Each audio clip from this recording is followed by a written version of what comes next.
Assalamualaikum warahmatullahi wabarakatuh. Selamat pagi untuk Bapak dan teman-teman semua. Kali ini kita akan mempresentasikan hasil diskusi kami dengan judul Transformasi Toko Sembako Menjadi Digital. Kemudian ini ada beberapa anggota kami. Yang pertama saya sendiri, Difta. Yang kedua, Jiha. Yang ketiga, Maulana. Yang keempat, Edgar. Dan yang kelima, Daniel. Yang pertama, proses maturity level,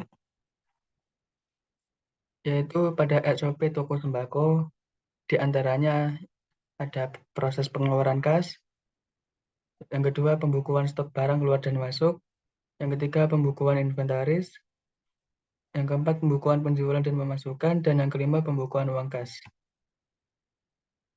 Lalu untuk pengeluaran kas, yaitu seperti pada gambar,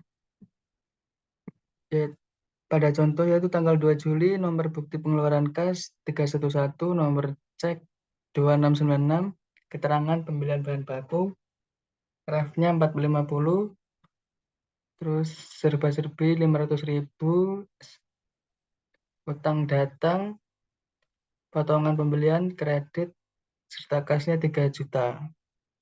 Lalu sampai tanggal 6 Juli, nomor bukti pengeluaran kas 314, nomor cek 6389, keterangan, upah dan gaji, ref-nya 550, debit serba-serbi 2 juta, dan kasnya 2 juta. Total dari keseluruhan yaitu Rp3.900.000. Kemudian level CMI pada pengeluaran kas, yaitu pembukuan pengeluaran berisi pengeluaran uang kas usaha untuk keperluan seperti bahan baku, biaya operasional, dan gaji karyawan dengan cara ditulis di buku kas. Sehingga dengan pembukuan yang masih manual seperti ini dapat disimpulkan bahwa level CMMI pada pengeluaran kas masih berada di level 1. Kemudian untuk pembukuan penjualan atau pemasukan, yang tertera pada gambar yaitu pertama, keterangan Putri, buket bunga sinar senja tanggal 1 Juli 2020, nomor notanya 01234, total pembelian 500.000, jatuh tempo 7 Juli tahun 2020, dibayar Rp500.000 pada tanggal 3 Juli tahun 2020, dan saldonya Rp500.000. Dan sama dengan data yang ada pada Putri, yaitu Amanda, Jose, dan lain sebagainya. Kemudian pada level CMI pada pembukuan penjualan atau pemasukan, yaitu owner perlu membuat catatan pemasukan untuk selalu diupdate setiap harinya, agar mengetahui profit dan keuntungan yang didapatkan. Akan tetapi sistem pembukuannya itu masih manual, sehingga level CMI-nya berada pada level 1. Kemudian ada pembukuan uang kas. Misal seperti gambar yang tertera, tanggal 1 Juli tahun 2020, keterangan saldo awal masuk 7 juta, keluar saldonya 7 juta. Kemudian di tanggal yang sama, keterangan penjualan 01234 masuk 500.000 dan saldo Rp7.500.000, serta data-data selanjutnya sama dengan yang nomor 1.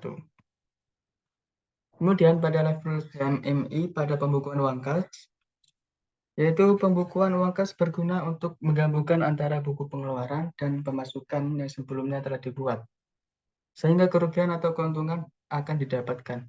Akan tetapi owner masih melakukan pembukuan secara manual atau tulis tangan, sehingga level CMMI-nya berada pada level 1. Kemudian akan dilanjutkan oleh rekan teman saya.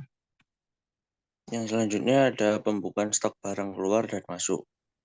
Pada keterangan tabel di bawah, yaitu yang pertama ada kode barang B001, nama barang Binar Senja, stok awal 5, harga barang 500.000, dan terjual 1, stok akhir 4. Selanjutnya ada kode barang B002, nama barang mentari pagi, stok awal 4, harga per barang 400.000, terjual 1, stok akhir 3. Yang selanjutnya ada B003, kereta malam, stok awal 2, harga barang 600.000, terjual 1, stok akhir 1. Yang selanjutnya ada B004, nama barang anyelir, stok awal 1, harga 700.000, tidak terjual, stok akhir 1. Selanjutnya ada B005, nama barang harapan baru, stok awal 2, harga barang 600.000, terjual 1, stok akhir 1. Next. Level CMII pada pembukaan stok barang keluar dan masuk. Pembukaan stok barang pada toko tembakau masih dilakukan secara manual tulis tangan, sehingga level pada CMII yang berada di level 1. Selanjutnya ada pembukaan inventaris. Pada tabel di bawah, inventaris pada toko yang pertama ada pisau, gunting, pisau sejumlah 5, kode P. Yang kedua ada gunting batang, jumlah 5, kode GB. Yang ketiga ada gunting kertas, jumlah 5, kode GK. Yang keempat ada pembersih batang, jumlah 5, kode PP. Next. Level CMI pada pembukaan inventaris. Owner perlu mengelola inventaris barang seperti contoh anggaran belanja maupun sumbangan yang dimasukkan dalam pembukaan inventaris agar aset usaha terkelola dengan baik. Akan tetapi, pembukaan inventaris masih dilakukan secara manual sehingga level CMI-nya berada di level 1. Proses capability model. Capability. Pertama, tentunya toko kita harus memenuhi semua persyaratan mulai dari ML2 sampai ML5. Toko kita harus sudah punya SOP yang mengatur semua proses sesuai aturan CMMI. Bila ada aturan yang tidak kita pahami, kita bisa datangkan konsultan untuk menjelaskan. ATM dibutuhkan untuk menerjemahkan aturan CMMI ke dalam SOP perusahaan. Misalnya, dalam CMMI ada aturan mengenai analisa kebutuhan, yaitu proses area requirement management dan requirement development. Proses area ini di perusahaan A mungkin diimplementasikan dengan dokumen software requirement specification. Tapi perusahaan B mungkin namanya user requirement specification. Dan perusahaan C berupa use case diagram dan user stories. Nah, tugas ATM adalah menjembatani antara istilah CMMI dan istilah internal perusahaan. Next.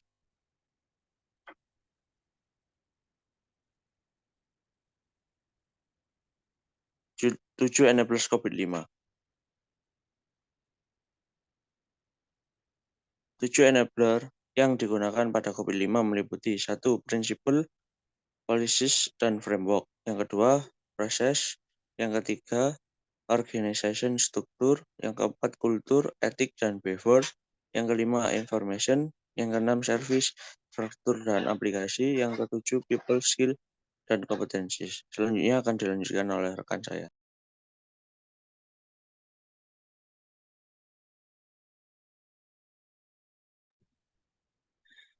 Selanjutnya, yang pertama ada principles, policies, dan framework. Prinsip kebijakan dan kerangka kerja merupakan enablers pertama dari COVID-5. Enablers ini berfungsi untuk merumuskan kebutuhan dan perilaku stakeholder menjadi panduan praktis yang akan digunakan dalam kegiatan operasional perusahaan, khususnya pada sektor IT. Next. Lalu yang kedua, proses. Proses sebagai enabler memiliki peran untuk memberikan engine dan kegiatan aktivitas praktis yang dilakukan untuk mencapai tujuan perusahaan. Proses juga diharapkan untuk memberikan output hasil keluaran yang mendukung pencapaian dari bidang IT dalam perusahaan. Next. Lalu yang ketiga ada organizational struktur. Struktur organisasi menjadi kunci di dalam pengambilan keputusan di dalam organisasi. Yang keputusan yang dibuat juga harus memenuhi kebutuhan dan tujuan semua stakeholder. Sehingga entitas tersebut bertanggung jawab terhadap keputusan dan kebijakan yang dilakukan oleh perusahaan. Next.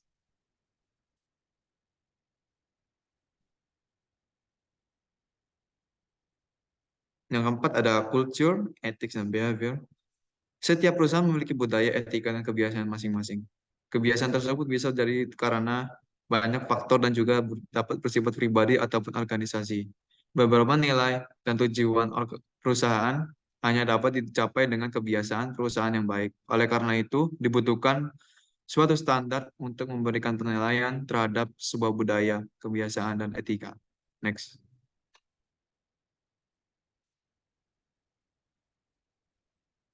Yang kelima ada information. Informasi merupakan faktor yang sangat penting terhadap kegiatan bisnis di dalam perusahaan karena informasi merupakan syarat untuk membuat pergerakan di dalam perusahaan seperti membuat keputusan, mengatasi masalah, dan lain-lain. Tanpa informasi, perusahaan akan salah dalam membuat keputusan yang tepat. Next.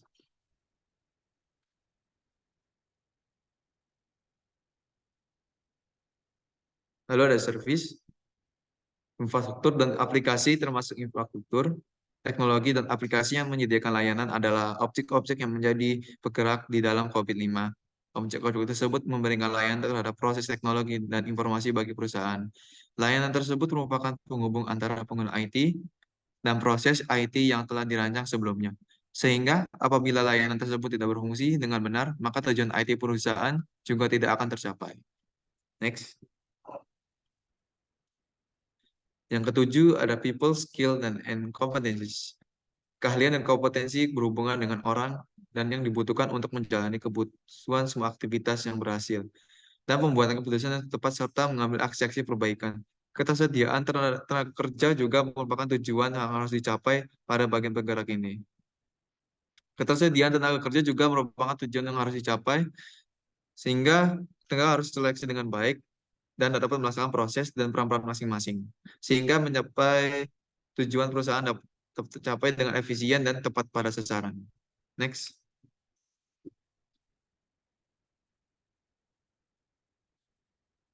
Selanjutnya, Ada research heat map.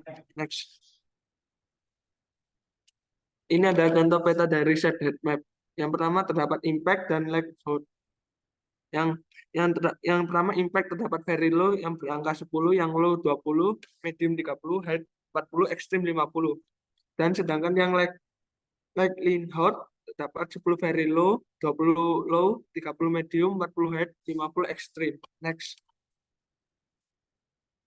Pada risk heat map, peta risiko atau heat map memetakan frekuensi risiko dan dampak risiko dalam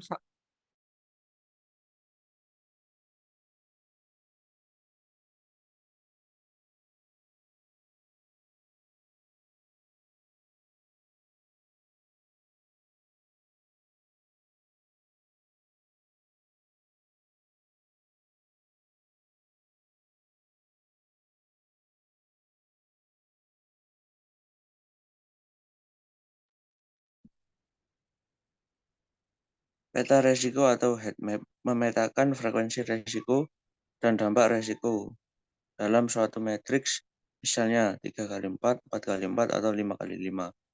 Masing-masing diberikan atribut rendah, sedang, tinggi, dan diberikan angka penilaian sesuai kebijakan perusahaan, misalnya 1 rendah, 2 sedang, 3 tinggi. Next. rekomendasi Rekomendasi improvement. Next.